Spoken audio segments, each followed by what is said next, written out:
Hello. Today I'm working on hand quilting this quilt, and I want to just show a little bit of that. I see a lot of people do like their needle up down up down. I actually go in and then I work from both sides and I pull out.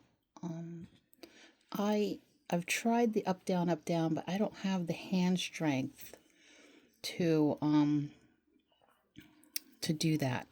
I've had a couple back surgeries, so it's difficult for me to feel the needle first off, and difficult for me to push through all the layers. So I do up down, like all the way, you'll see. Anyway, and very important tool, leather thimble. I was working with that the other day. I couldn't find it. The cat knocked it off behind the table on the floor. So what you do is you find in your seam here just a little gap between the stitches. Wiggle your needle. Can you see? Yeah. And that indicates that you have enough room to push the needle in and come up where it doesn't really matter that much. And then pull it out. Sometimes I use a handy tool. If I'm through and it's a little hard, I will use these little needle nose tweezers, which I absolutely love, to pull this out. And don't take too much thread when you're doing this. Only take probably less than an arm's length of thread, because it will tangle, it'll get caught in itself. So now you can see the little knot that I've made has gone through between these little stitches, right? There's the little knots there. I don't know if you can you see that? Hopefully you can. But there are little knots in the thread.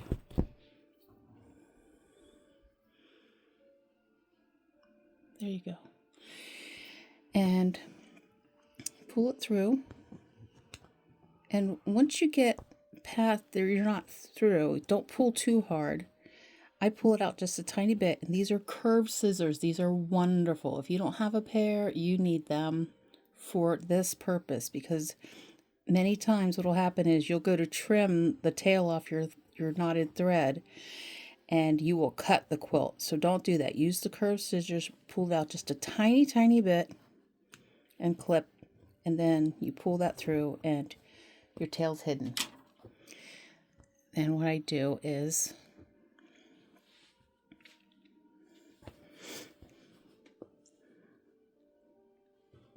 I find my starting place. I am going by a diagram that I have because I'm doing specific.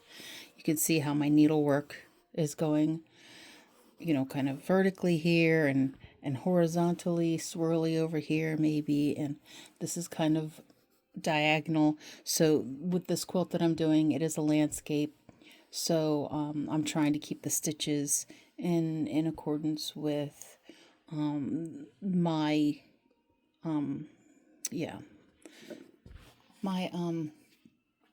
pattern that I made, sort of made.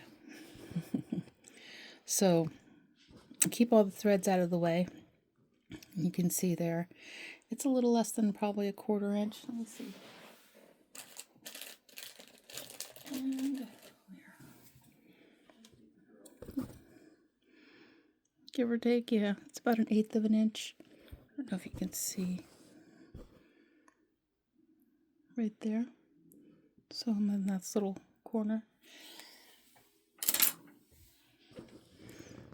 And I do kind of a little bit of a lock. Well, sometimes I do. It just really depends on what I'm doing. But I'll go back and sort of lock it in place a little bit. And then I go in right where I went in before. You don't want to pull all the way down. You really want to have the bulk of your thread on the top yet, because you can go through the thread with your needle, and that will wreak havoc on. It's a terrible thing when you've pushed your needle through the thread like that. It's a pain. You don't want to do that.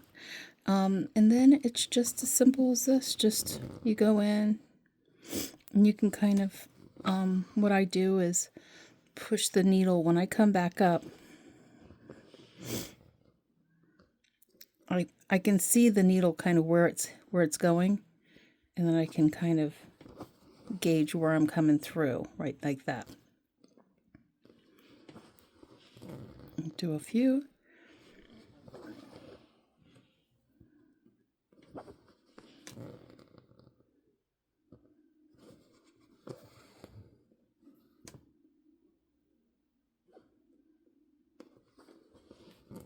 Now I'm changing my angle a little bit because I want to go a little more. I've started over here. If you can see these stitches, how they come down. So I'm going to kind of go with that angle.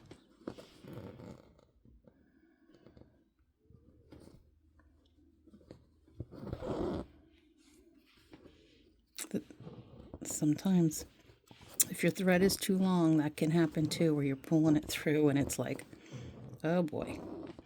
Just work it through. Pull your tail out. I'm using a variegated thread, and sometimes it's twisted together like any thread, right? They can get tangled really easily. Just an FYI. Okay.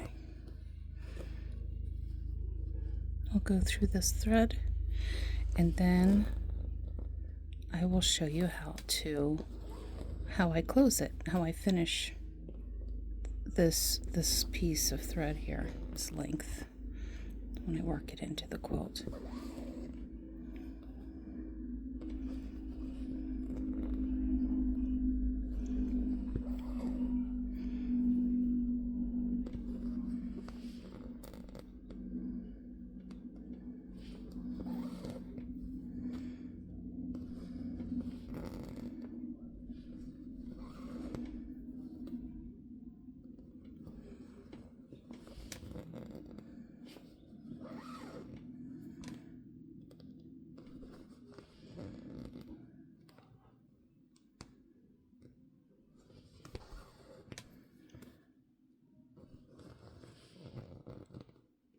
If you're a beginner, I suggest taking a shorter piece of thread, because otherwise you're going to be probably tangled up and stuff, and it can be really frustrating.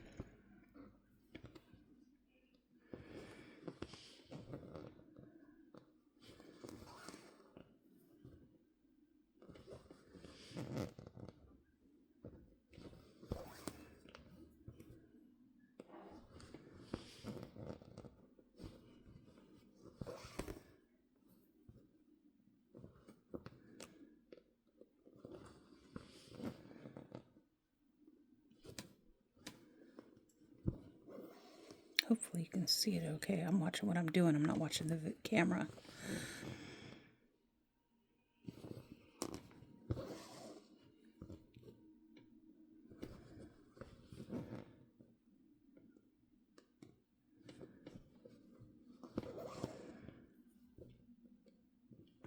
It goes pretty quickly. Once I did a king size quilt. I have a longer table. This one is just, this is a hoop. I think it's like, I don't know, 27 inches wide by like maybe 18 inches. It's an oval, so it's like 18 this way maybe, and 17 or 27 the other way. And so I have a long one that's like 2 feet across this way, and then it'll hold, I think, a full or a queen size quilt. And you load your quilt on there, and you just go, it's rolled on. It's not like this one where I've got, let me show you, I've got clamps holding it. My quilt's rolled up and I'm holding it with clamps. So the other one is actually rolled on. And so back to what I was saying. When you get like that, you know you're out of, you see your little tail here? And if you can't separate it, sometimes I'll give the tail a tug, which I can't. I can do that here, but I'll give it a tug to pull on which one it is, and then I'll just pull it out and then shorten it up. So the king size, I did a king size quilt hand stitched in less than 2 weeks, and I worked a full-time job at the hospital.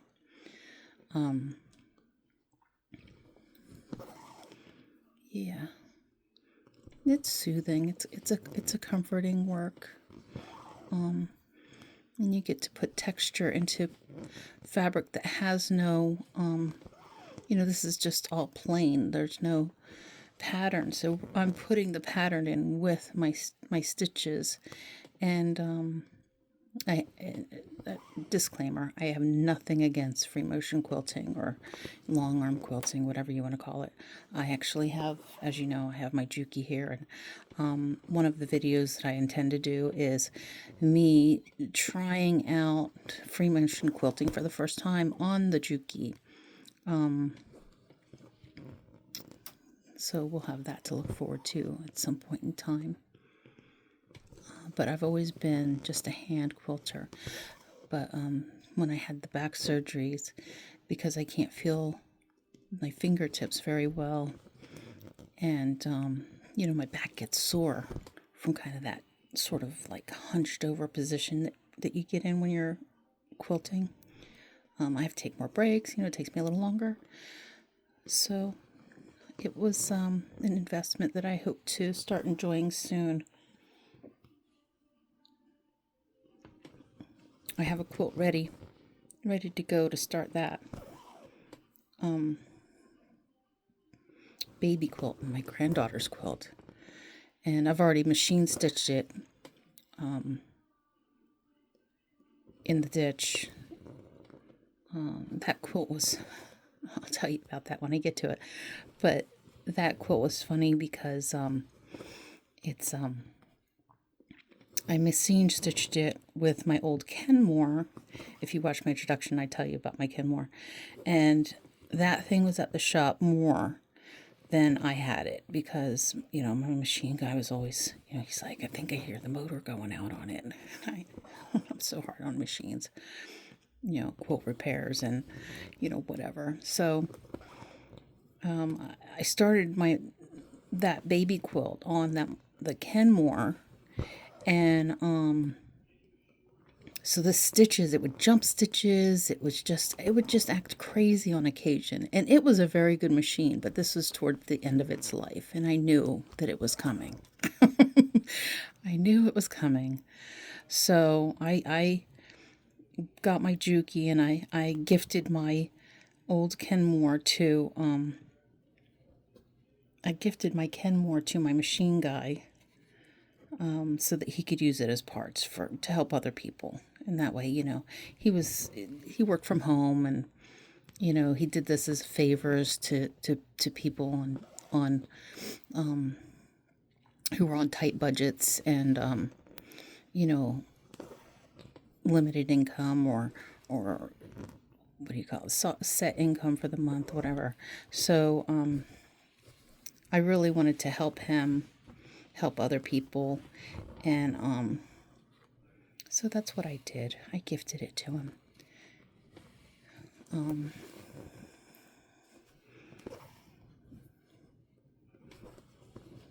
So now you can see I've worked my way up into this other area where my little area is going this way. You don't have to do it this way. You can make up your own way.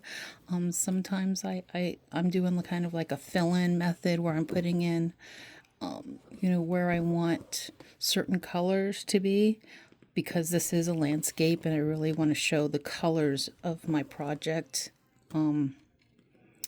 This quilt is actually part of the Windsor Artisan Quilt Challenge for QuiltCon next February.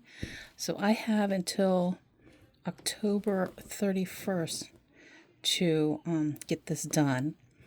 And I've only been working on it for, what is this, day 2?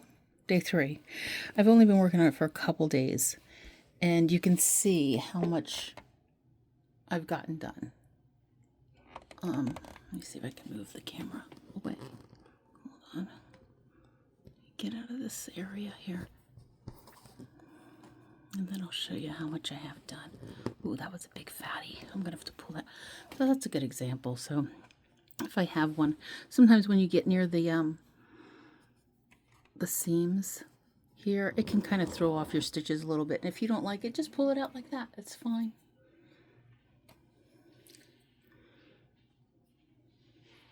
And I'm just working on, oh, that's bad.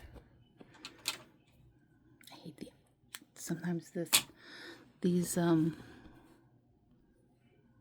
the threads start to unravel.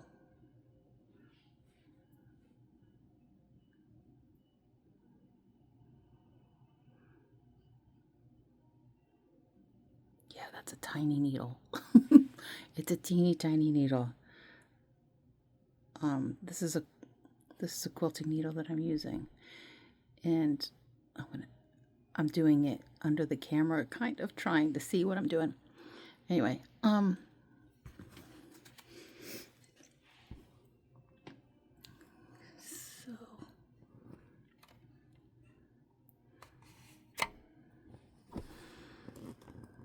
yeah, so sometimes when you get near a seam like that, it can kind of throw off where you're headed, like your stitch length. Just pull it out. That's all you do. Just pull it out and start over again. It's only one stitch, right? So in reality, you know, don't be afraid of you know, even if you see, I mean, I have them in here, some stitches that are longer, they're not all consistent. No one's gonna see it unless you're really looking, and I know this one's gonna be up for judging, but this is my first time entering Quilt Challenge, and I'm pretty excited about it. And hopefully it'll do well, and I will keep y'all posted. Am I still in the shot? Yeah. So come up here.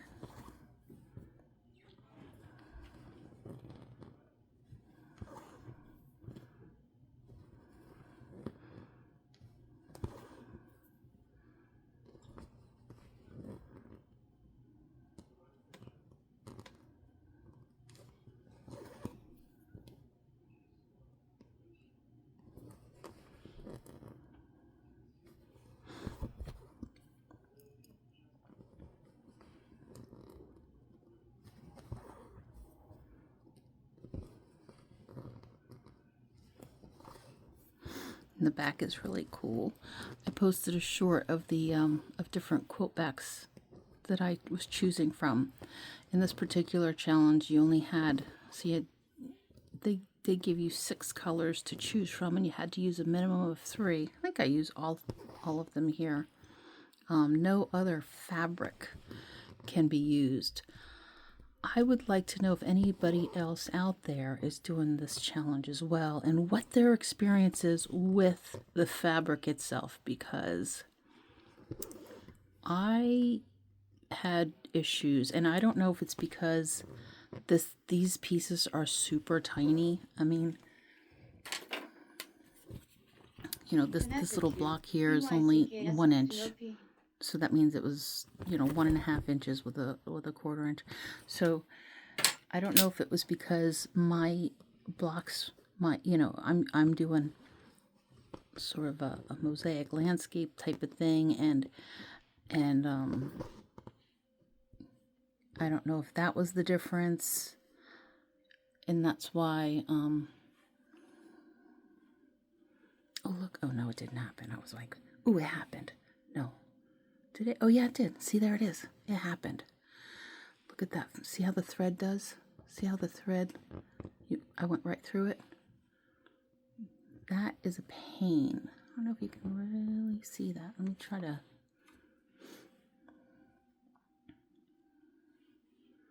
So at some point, I stuck my needle right there. And sometimes you can get lucky and back the needle out.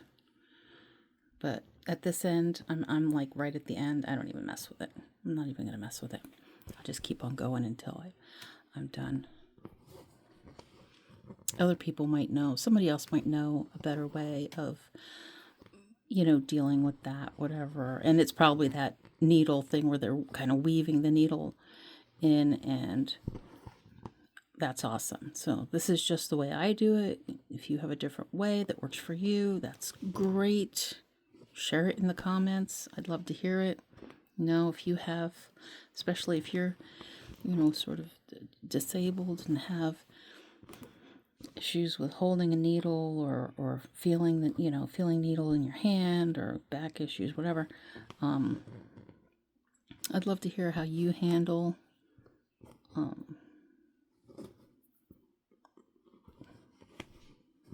your hand quilting. A lot of people will probably just like, I just take it to the long armor. Okay, that's great. You know, some of us don't have the money to be taking stuff to long armor. I love that for you. That's awesome. But I actually, you know, I do enjoy, I mean, I like sleeping under a quilt, but there is nothing like sleeping under a quilt that's been hand stitched. It's a different feeling altogether. And if you haven't, I highly suggest you give it a try. Eventually, I'm going to be having giveaways on here for different things. Working on some stuff, some content ideas. And I hope you guys will participate. Of course, right now, I don't know how many you guys I'm talking to. But eventually, maybe it'll be in the hundreds of thousands. I don't know. We'll see what happens. Right?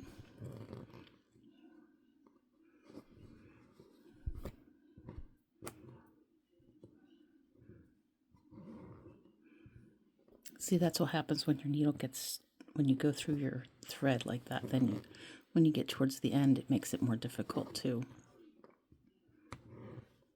You have to do that every time. But it's okay. It's a minor inconvenience.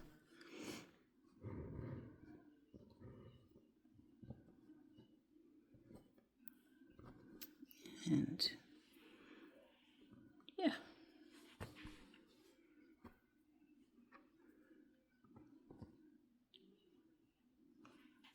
I would trim it, but I don't want to trim it quite yet. Normally I would trim it off and do that, but I really want to make sure that I have enough to get to where I'm going.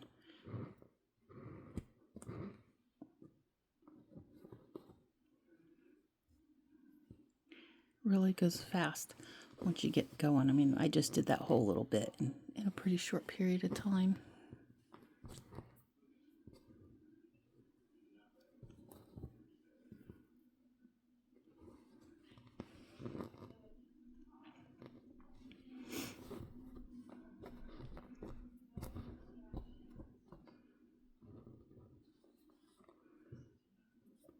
See how it's stuck in there? It's crazy. It's crazy.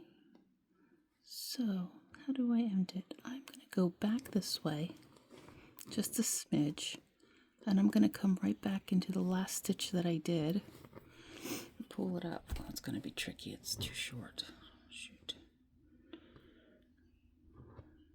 But I can make it work.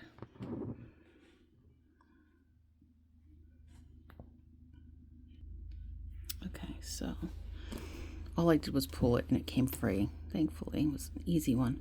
So then what I do is I take the end of the needle, the eye of the needle, right? And I push it under. So maybe I should go another row. Should I go a little bit further? I probably should. I'm going to go in here a little bit. I'm just going to go right back in there and split off. So on the underneath side, it'll look kind of like a little V.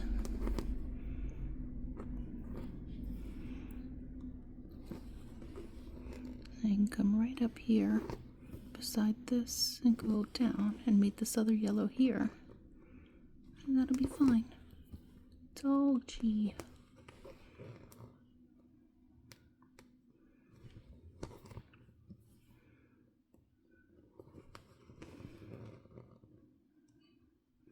right near a, there. And this one, I can come right up with this existing thread here. Pull out a little bit, and I tuck under. I use the eye of the needle, twisted a little bit, tuck under there, and I push it. I pull it out like that with a little loop, and I put the needle in the loop, and I pull it out. And I do that just twice. I think twice is plenty to make a little knot.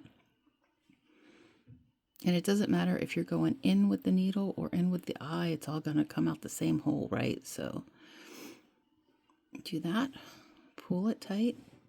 If you get a little loop like that, just give it a tug. Usually it'll sort itself out. Sometimes it'll break, and that's a pain, but that's okay. You know what? We got more thread where that came from, right?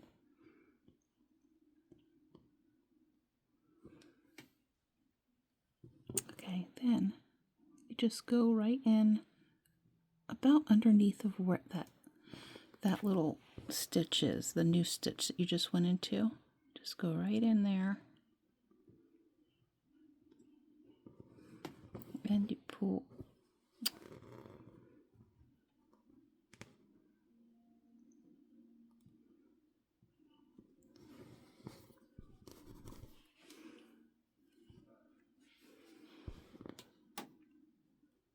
I missed my thing.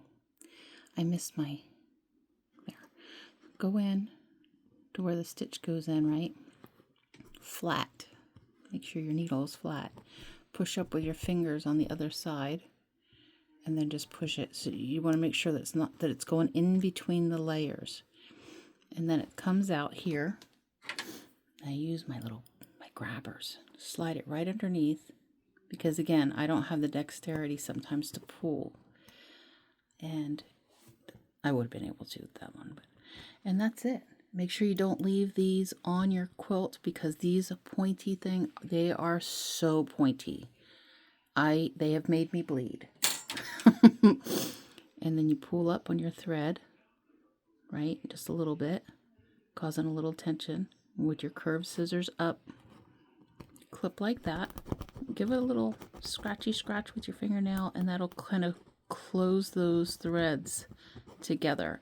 And that's it. Ta-da! That's it for that's how I do it. If you have a better way of hand quilting, that's awesome. I love that for you. Here is a look at some of it. I'll back out a little bit. I don't want to give too much away, because it's for the quilt challenge, and I'm not sure if I'm ready to share quite yet what the overall design is. But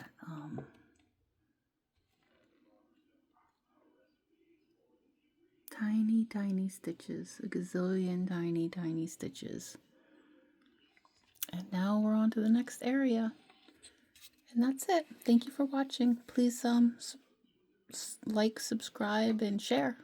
Have a beautiful day.